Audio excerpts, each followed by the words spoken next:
What's going on, guys? So today we're going to be reviewing Bruce Bowl batting gloves. I'm going to be showing you guys both the short cuff and the long cuff. We got 4 different styles to take a look at, and at the end I'm going to help you pick the right size and style for you. But first, don't forget to like, comment, and subscribe. Let's get into it. So the first thing to go over is the difference between the short cuff batting glove and the long cuff batting glove. So here we have the short cuff batting glove, and you'll notice that it's a regular strap, just like every other batting glove. Now with the long cuff, there's an additional strap that goes over the Velcro. So you put the glove on, you close the first strap, and now you take the long cuff strap and you loop it around the batting glove just like that, and you adjust it based on how tight you want the glove.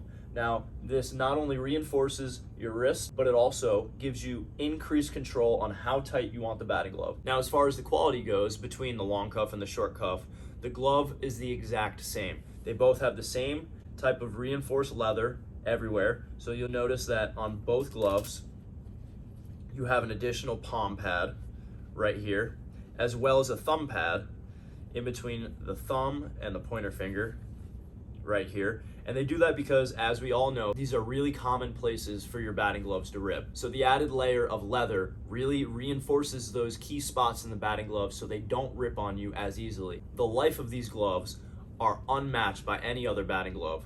I have a pair here. I got these at the beginning of the summer and played a full summer season, currently playing through a full fall season, and there isn't a single rip anywhere in these gloves.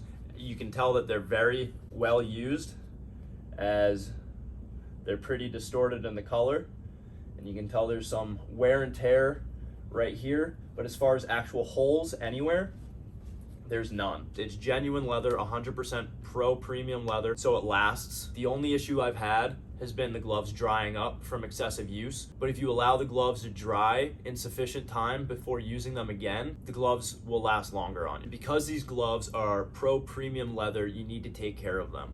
You need to condition them if they get dried out. That's really important because that's where I noticed the gloves tend to rip the most. So for example, I have a pair of Premium Pro long cuff batting gloves. You'll notice that the leather is really stiff as opposed to the new pair that are real floppy. You know, the leather is nice and new. And now what happens with this is you use the batting gloves, you're sweating profusely, the gloves are soaked, and once they're dry, if you swing with them while they're dry, that's when you start to see rips happen.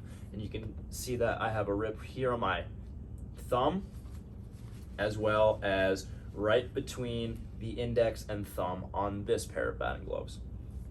So how to prevent the dryness of the gloves is just by using the same kind of conditioner you would use on your baseball glove. You would just slap onto your Bruce bolts whenever the leather is starting to get dried out, and that will help condition it and also make these last 10 times longer. The gloves pay for themselves after about 2 months of use because a typical pair of batting gloves will only last anywhere from 4 to 6 weeks, sometimes even less.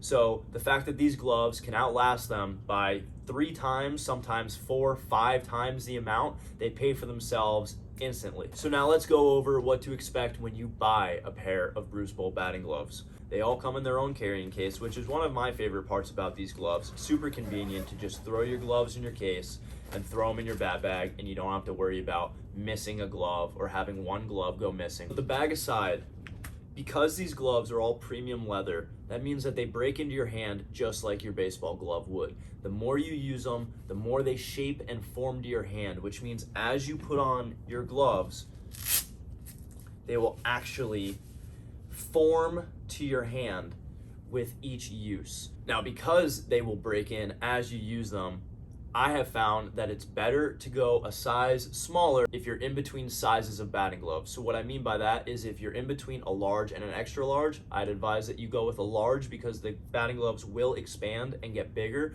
as they break into your hand. Overall, I prefer the long cuff as I like the added wrist support as well as the extra tightness that you can achieve with the extra strap. But if you're looking for cost efficiency, I'd go with the short cuff. Either way, These are the highest quality batting gloves on the market, and it's not even close. And now they have more styles than ever, as they just dropped their Bader series as well as their Brinson series. So there's more colorways, more options to work with. The batting gloves are hands down the best quality out there. They're gonna last longer than any other batting glove, and they're also gonna feel more comfortable than any other batting glove you could use. That pretty much wraps up my review of Bruce Bowl batting gloves. I hope you guys enjoyed it. Don't forget to like, comment, and subscribe. I'll see you in the next one. Thanks, guys.